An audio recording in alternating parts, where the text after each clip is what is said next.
Хей, здравейте, вие сте с Геровски Моторспорт, а аз съм Петър Геровски и днес ще си поговорим за B58, директно от сервиза. Какво трябва да знам за него, какви са тънкостите при обслужването на B58, какви са скритите проблеми и всичко свързано с него директно от сервиза. Така че, ако това, което правя ти харесва, цъкни камбанката да се абонираш за канала, сподели видеото с приятели, за да можем заедно да подобрим бранша с повече ценна информация. А сега нека започваме с всичко, което трябва да знам за B58. Днес ще си поговорим за охладителната система при B58. Едни казуси, които трябва да бъдат много добре изкоментирани, много добре прегледани, защото може да ни остават по пътя. На никой от нас не му е приятно автомобилът му да му остане на пътя или общо взето със семейството. В момента идват и коледни празници, всеки знае как се случват нещата през почивните дни.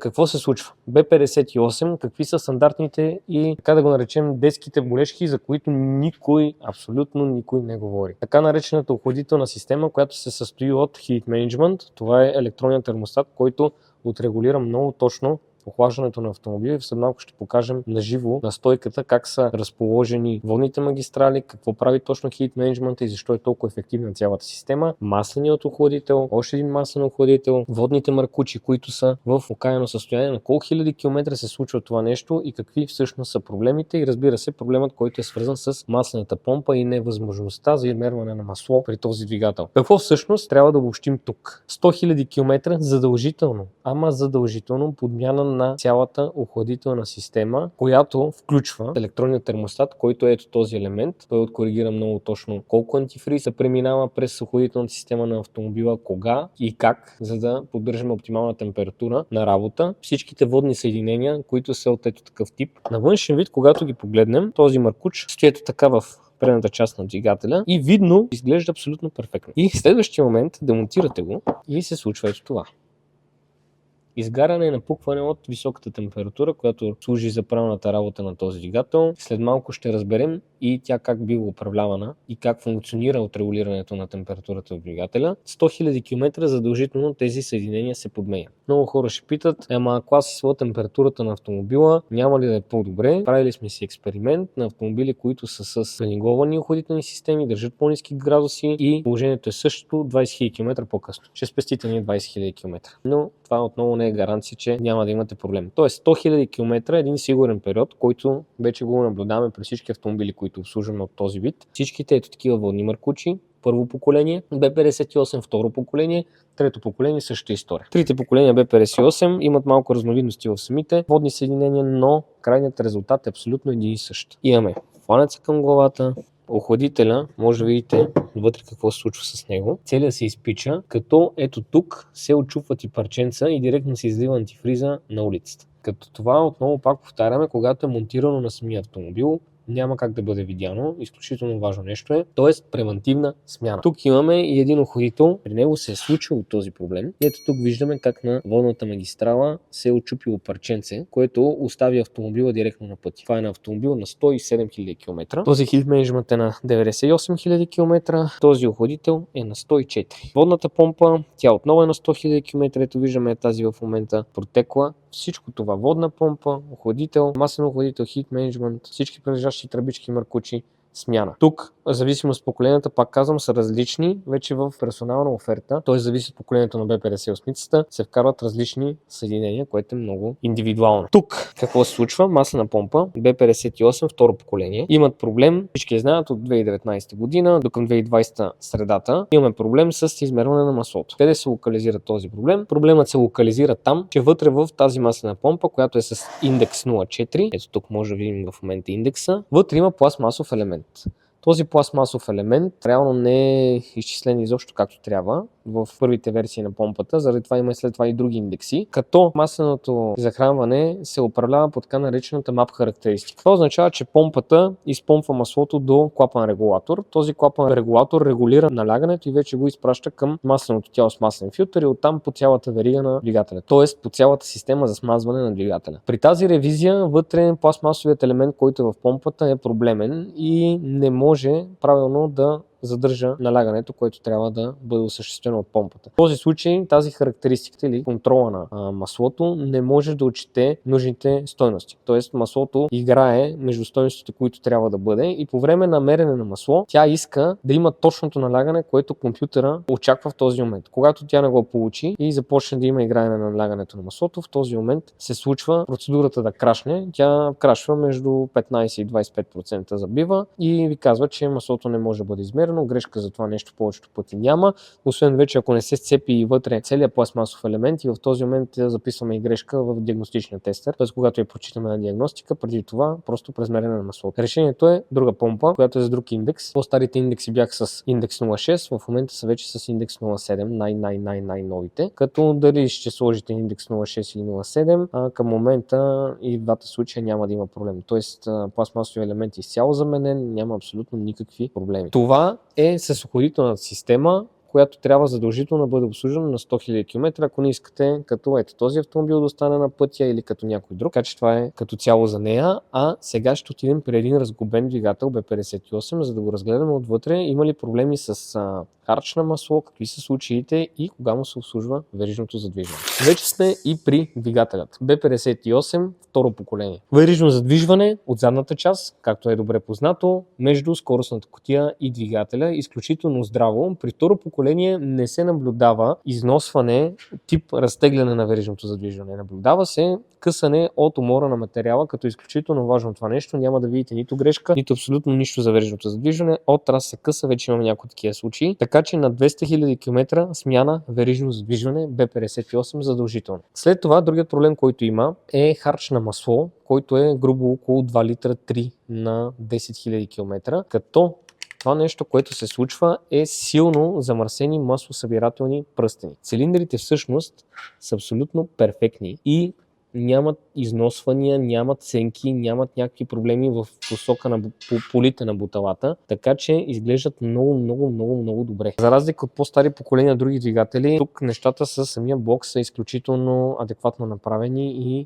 няма никакъв проблем. Стига да е имало добро мазане. В този случай това, което се случва, е, че самите бутала доста сериозно си затлачват маслосъбирателните пръстени и в момента ще разгледаме точно това нещо. В момента имаме едно изцяло изчистено бутало на B58, като маслосъбирателни и компресионните пръстени започват доста сериозно да се събират с нагар. Това се случва заради дългите интервали за смяна на масло, когато са ингаранционни, и задължително ето този нагар, който виждаме ето тук в момента, който ще се доизчиства. В момента външно сме ги почистили. Този нагар, който трябва да бъде, той първо, че забива ето и тук горе, първа всичко предстои да бъде изчистено. Тези нагари задържат маслосъбирателните сегменти и започват да ги блокират, и в този момент пък маслосъбирането по стените на цилиндрите няма как да се извършва правилно. Това е доста сериозен проблем. Хубавото е, че няма никой износване нито на бутала, нито нищо. Общо взето изключително добре изчислени както бутала, така и цилиндри. В момента тези бутала са премерени с микрометър, абсолютно 1/100 отклонение от номинален размер, което е страхотно. Цилиндъра и там има 1/100. Което е просто великолепно. Тоест съвсем спокойно може да бъде загубен този двигател, което е страхотно. Пак казвам, при по-стари версии имаше предишни поколения, например M55, ако трябва да го сравняваме с M55, там много често ни случваше да се свият буталата. Тук в момента такова нещо почти е невъзможно да се случи, разбира се, при правилна експлоатация на самия двигател. Този нагар, интересното е, че масово идва от гумичките на клапаните. Когато гумичките на клапаните започват да пускат масло в цилиндрите, започва да се образува един нагар в горната страна на буталото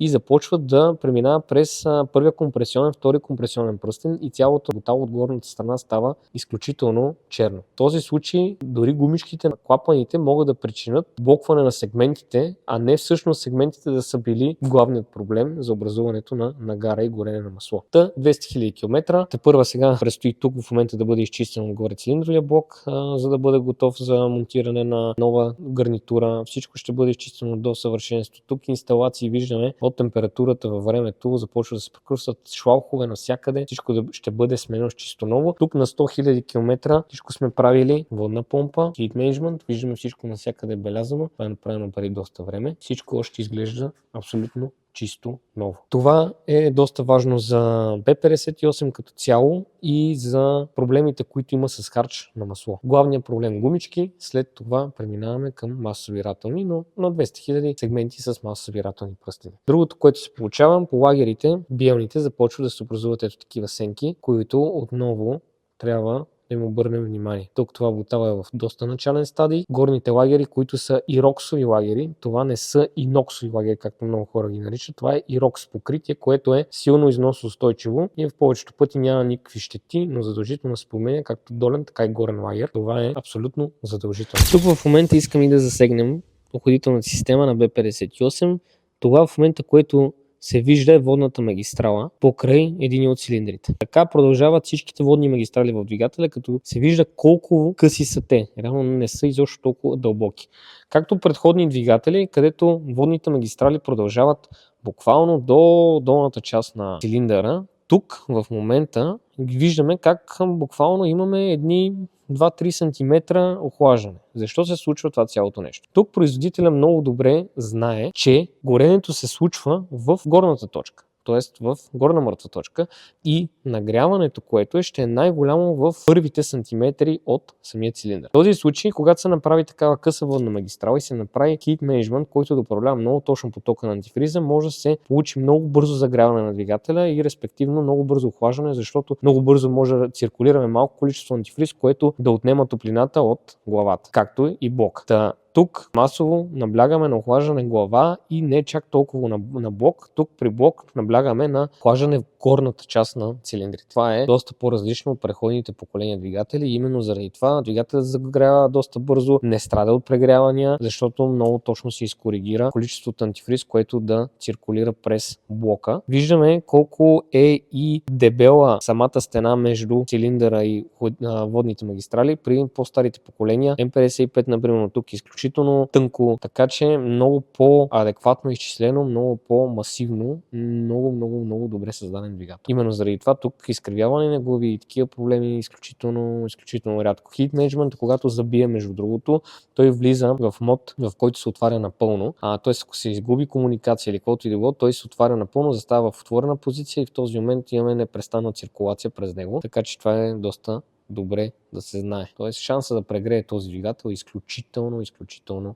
малък. Много добре направен, много добре изчислен. Именно заради това и има такава добра слава. Лагерите на 200 000 км масово се износват биелните, като основните в много от случаите са в перфектно състояние. Вече тук много персонално трябва да се подхожда към всеки двигател, защото зависи от обслужването на автомобила. Може да са тръгнали и основните. Имахме случаи, в които като свалим основните им стои QR кода. Перфектни лагери, говорим лагери, които са работили с старт-стоп система. Така че старт-стоп системата не ги прецаква, не се притеснявайте, включително здрави лагери. Нека преминем и към турбочаста и смукателния колектор. Това, което се случва масово е от гумичките на клапаните. Започва да се стича масло в изпускателната система. При някои B58 зависи от поколенията е цял колектор, при други пък в изпускателния колектор е вграден в главата и излизат буквално два изхода. Оттам започвате да виждате масло, ето тук долу на изпускателния колектор в нищото и се чудите откъде идва това масло. Това масло всъщност стича от гумичките на клапаните, стига през изпускателните портове и ето тук омазнява гарнитурите и от нищото виждате течно масло, казус, който може да обърка доста с хората. Това е важно да го споменем. Карта на вентилация 80 000 км, задължително смяна капак клапани. Виждаме, ако не се подмени какво се случва, всичко става в доста солидно количество масло. Ето тук може да се види за какво става въпрос. Колата няма проблем. В този случай капака има проблем. Това нещо трябва да се обърне сериозно внимание. Портовете на главата отново трябва да им се обръща внимание, като има случаи, в които леко започват да събират нагар. Тоест, сменявате ли си карта на вентилация, т.е. капак клапани, няма да го има маслото в смукателната система, оттам нагара по смукателните клапани. Това отново е изключително важно да го обсъдим. С катализатори, сонди, такива неща, никакви проблеми. Турбини от към здравина, перфектни, никакви проблеми. Просто често обслужване. Карта на вентилация 100 000 км, heat management, водна помпа, охладител 100 000 км, а картаната 80, извинявам се, ако съм объркал километрите, всичко ще бъде прекрасно. Турбини, никакви проблеми, инжектори, никакви проблеми, помпа високо налягане много рядко се създава проблем, но много рядко, не е като при М55. Общо взето горивната система е перфектна. Ето ги и смукателните клапани. Вижда се как при наличието на масло от лявата страна е направило един кафяв филм и се вижда целият нагар, който се образува по клапаните. Това нещо задължително трябва да бъде бластерирано и да бъде отстранено. Проблемът се образува, отново казваме, от несмяна на картерна вентилация. Нека обобщим за B58. Уникален двигател, да, има периферия, която трябва да бъде подменена, т.е. периферия, към която трябва да й обръщаме внимание, но това не е нещо фрапантно. 100 000 км, както разбрахме, охладителна система, 80 000 км карта на вентилация, обслужване масло 10 000 км и няма да имате никакви проблеми. Така че ако си собственик на B58, това са нещата, които трябва да гледаш задължително. Ако пък ще купуваш B58, отново обърни внимание на всички тези параграфи и на колко километра е колата, защото ако купиш на 120-30 хиляди км, тези неща задължително трябва да бъдат обслужени. Така че радвам се, че мога да споделям тази информация с вас. Бъдете здрави и продължаваме с всички такива информации директно от сервиза.